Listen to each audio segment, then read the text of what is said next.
अस्सलामुअलैकुम। आज मैं आप लोगों के साथ गोश्त का अचार यानी मटन पिकल की मजेदार रेसिपी शेयर कर रही हूँ।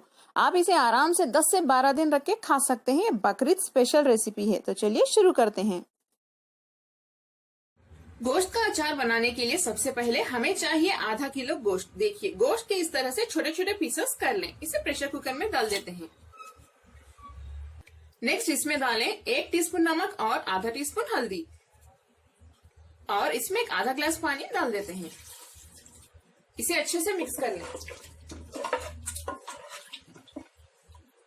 चलिए अब हम गोश्त गला लेते हैं। गोश्त के अचार में गोश्त बस एक 80 to 90% ही गलाएं, ज्यादा सॉफ्ट ना करें। इसमें गोश्त के अचार में थोड़े से पीसेस हार्ड ही अच्छे लगते हैं, यानी खाने लायक होना चाहिए, ज्यादा सख्त भी नहीं।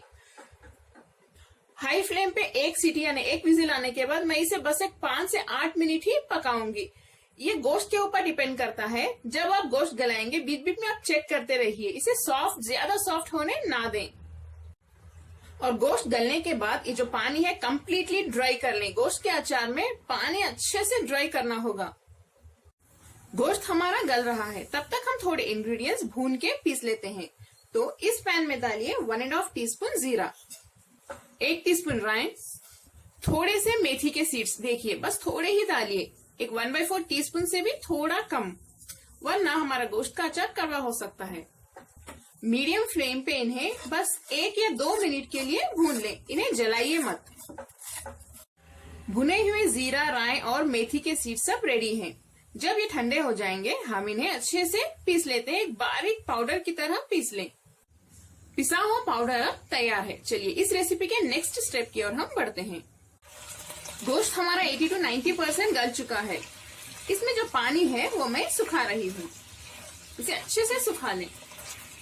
देखिए इस तरह से सुखा लें। अगर इसमें थोड़ा भी पानी बाकी रहेगा तो ये खराब हो सकता है। बिना रेफ्रिजरेट किए भी आप इसे 4 से 5 दिन बाहर रख के आराम से खा सकते हैं। रेफ्रिजरेटर में आप इसे 10 से 12 दिन भी रख के खा सकते हैं, ये खराब नहीं होगा।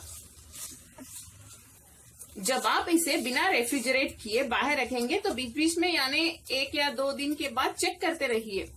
अगर आपको थोड़ा सा भी इसमें स्मेल ऐसी आएगी तो इसमें आप थोड़ा सा लेमन जूस और थोड़ा सा तेल गरम करके डालते रहिए, खराब नहीं होगा। गोश्त को कंप्लीटली ड्राई करने के बाद हम इसमें पिसा हुआ पाउडर डाल देते हैं। 2 टीस्पून लाल मिर्च पाउडर, 8 से 10 क्रश किए हुए लहसुन के कलियां, 4 टीस्पून लेमन जूस यानी नींबू का जूस। इसे अच्छे से मिक्स कर लें। मैं इसमें थोड़ा सा नमक डाल रही हूँ। मुझे नमक थोड़ा कम लग रहा है, आप भी चख के ऐड कर सकते हैं। अगर जरूरत पड़ी तो डालें। इसे भी मिक्स कर लें। गोश्त के पीसेस तो हमारे अच्छे से मसालों में मिक्स होके रेडी हैं। अब हम इनकी टेम्परिंग यानी बघार की तैयारी शुरू कर लेते हैं। बघार के लिए हम 4 टेबलस्पून तेल गरम कर लेते हैं। तेल गरम हो चुका है। हम इसमें आधा टीस्पून जीरा और आधा टीस्पून राई डाल देते हैं।